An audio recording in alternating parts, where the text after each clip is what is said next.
샬롬, 복되고 좋은 날이 밝았습니다. 오늘 화요일이네요. 주의 말씀으로 하루를 시작하겠습니다. 오늘부터는 출애굽기를 가지고 같이 나누려고 합니다. 출애굽기는 참 스펙타클하고 재미있는 이야기들도 많이 있습니다.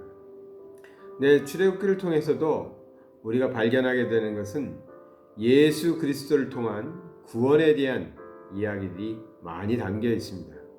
말씀 묵상하시면서 우리가 더욱더 믿음이 굳건해지는 그러한 시간이 되었으면 합니다. 출애굽기 3장 7절에서 9절의 말씀을 보도록 하겠습니다.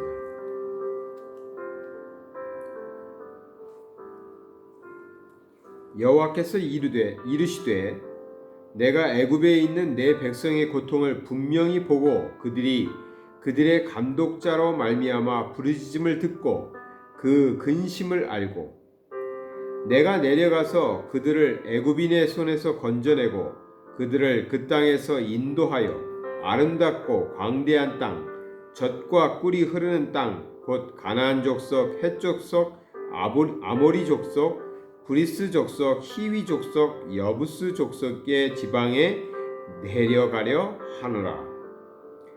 이제 가라. 이스라엘 자손의 부르짖음이 내게 달하고 애굽 사람이 그들을 괴롭히는 학대도 내가 보았노니. 아멘. 요셉을 통해서 야곱의 가족들이 흉년을 피해서 가나안에서 애굽으로 이주하게 되죠. 이주했을 때는 요셉이 총리 대신을 하고 있었고, 요셉의 영향력으로 인해서 이스라엘 사람들이 대접을 받고 고센 지방에서 아주 큰 민족으로 이렇게 성장하고 있었습니다.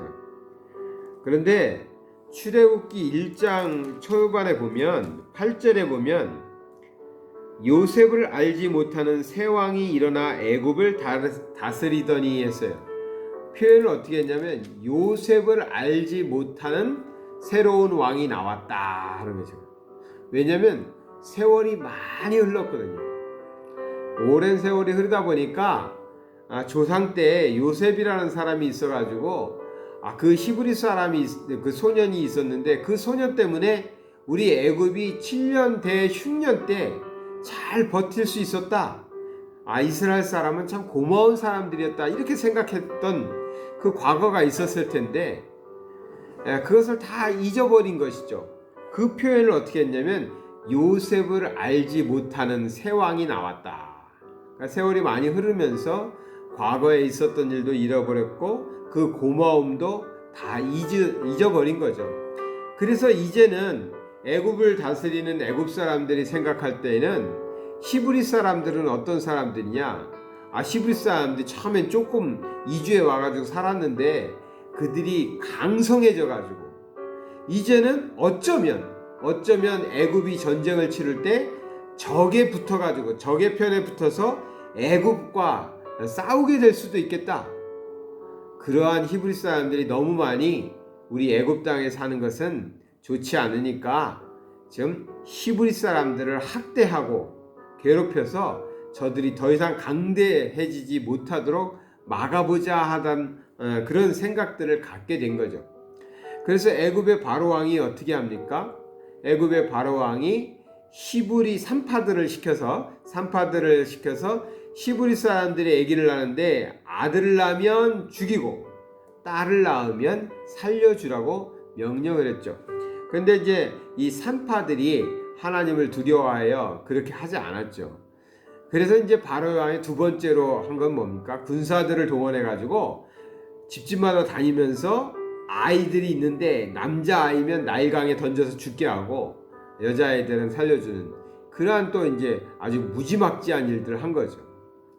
그때 우리가 잘 아는 모세가 이제 태어나고 그 모세를 살리기 위해서 모세의 어머니와 모세의 누이가 갈대 상자에 모세를 담아서 나일강에 띄워보냅니다. 근데 나일강 한편에서는 이 바로의 딸인 공주가 거기서 나와서 목욕을 하다가 그 아이를 발견하고 그 아이를 젖을 뗄 때까지 히브리 사람의 손에 맡겨서 키웠다가 이제 젖을 떼면 데려와서 자기의 양자로 삼겠다고 해가지고 이제 모세가 그 과정을 통해서 이제 바로의 왕궁에 들어가서 양자가 되어서 이집트의 왕자로 성장을 하게 되는 것이죠. 그러다가 이제 모세가 40세 때에 애굽의 군사를 죽이고 미디안 광야에 나가서 양을 치면서 40년 동안 살고 이제 80세가 되어서 드디어 이제 하나님이 부르시게 되는 겁니다. 참 나이 80에 부름을 받았어요. 40이 아닙니다. 제 나이가 56세거든요. 56. 그러니까 젊은 나이라고 할 수 있을 것 같아요.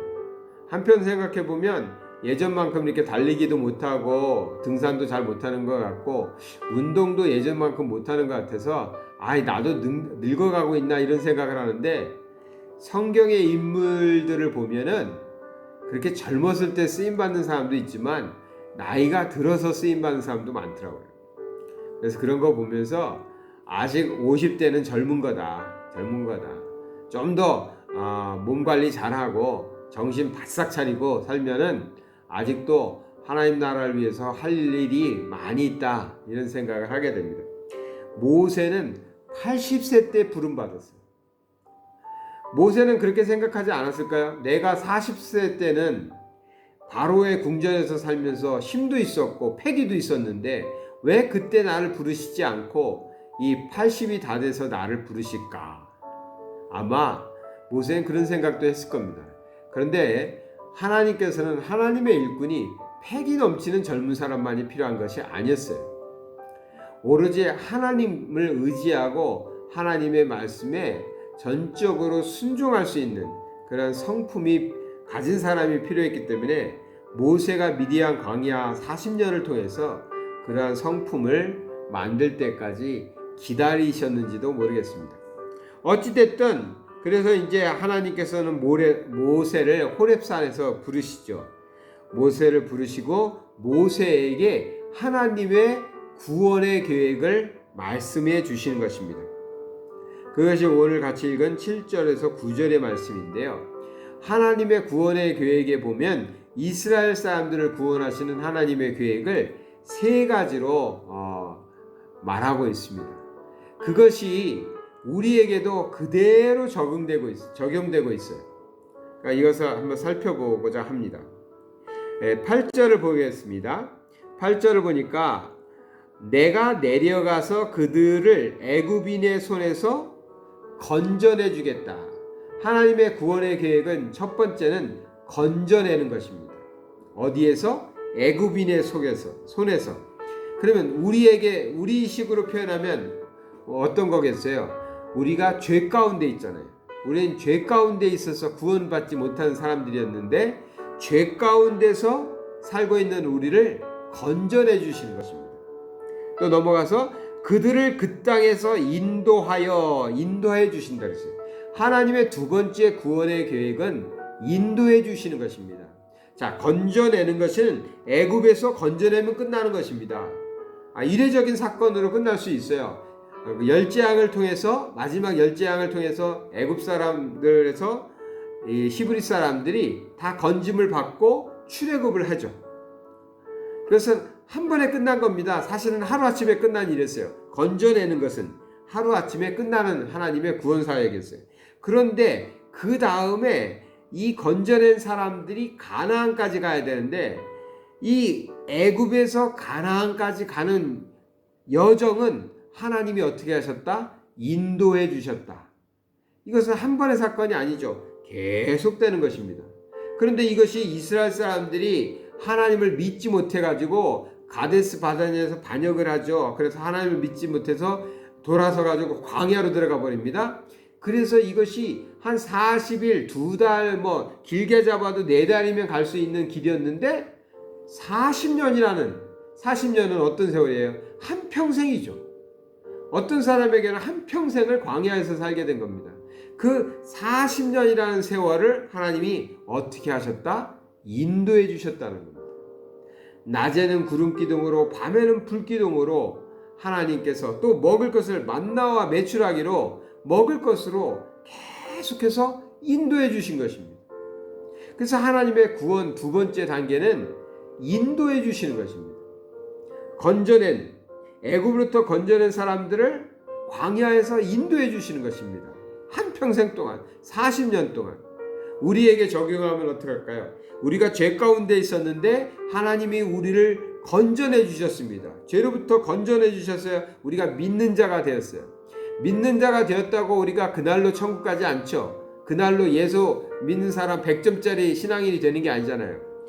그러면 믿는 자가 되었는데도 불구하고 우리의 삶 속에서는 여전히 하나님을 믿지 못하는 일들도 생기고 거부하는 일들도 생기고 그러죠. 광야 40년 동안은 금송아지도 만들고 막 이런 일들이 벌어지잖아요. 그러니까 하나님은 참고 참으시면서 인도해 가시는 거예요. 그러니까 지금 우리는 하나님께서 우리를 인도해 주시는 그 과정 속에서 신앙생활을 해가고 있는 것이죠. 우리 삶이 끝나는 날까지 혹은 예수님이 재림하시는 날까지 하나님께서는 우리를 인도해 가십니다. 그것을 위해서 성령 하나님이 우리에게 오셔서 항상 우리와 함께 계시죠. 건져내셨고 인도해 주시는 것입니다.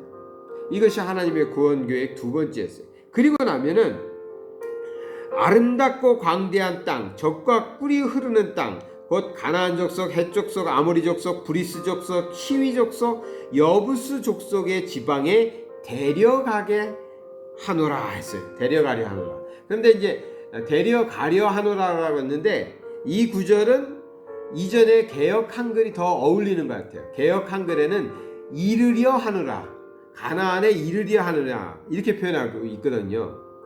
그러니까 하나님께서 약속의 땅에 이르게 하겠다.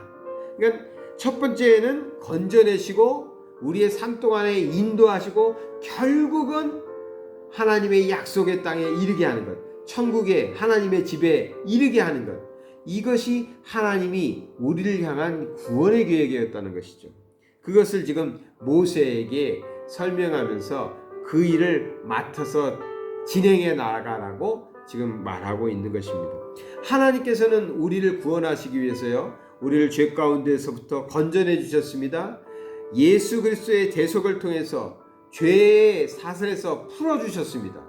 그리고 성령 하나님이 우리를 평생 동안 인도하여 나가십니다. 우리는 그 인도함을 따라서 계속 걸어가고 있죠. 그리고 우리는 결국 하나님 나라, 하나님의 품에 이르게 될 것입니다. 자, 이스라엘 사람들에게 있어서 출애굽과 가나안 입성이라는 것은 그들의 삶을 통해서 겪게 되는 인생의 경험이었습니다. 그러니까 삶의 실제적인 삶이었어요. 그러나 건져내고 인도하고 이르게 하는, 오늘 우리 개역 개정에는 데려가려 하노라는 표현으로 하나님 품에 데려가는, 이것은 우리에게는 이 구절을 읽으면서 이스라엘 사람들은 가나안에 들어가는 것을, 그들의 약속의 땅 가나안에 들어가는 것을 구원으로 받아들이지만 우리는 하나님께서 예수 그리스도를 통해서 성령 하나님을 통해서 우리를 건져주시고 우리를 인도하셔서 하나님의 나라에까지 이르게 하는 그런 구원의 완성을 위해서 하나님께서 계획하시고 하나님께서 일하신다는 것을 이 말씀을 통해서 또 한번 발견하게 되는 것입니다. 그러니까 이것은 출애굽의 사건은 결코 이스라엘 사람들에게만 한정된 이야기가 아니라 우리들에게 하나님, 예수 그리스도를 통한, 성령 하나님을 통한, 우리 성부 하나님을 통한 구원이 어떻게 이루어지는지, 또 어떻게 하나님께서는 역사하실지를 보여주는 것입니다. 우리는 지금 어디에 있을까요? 우리는 대부분이 아니라 이 새벽 묵상을 나누시는 분들은 다 구원의 확신이 있으니까 건져내셨죠.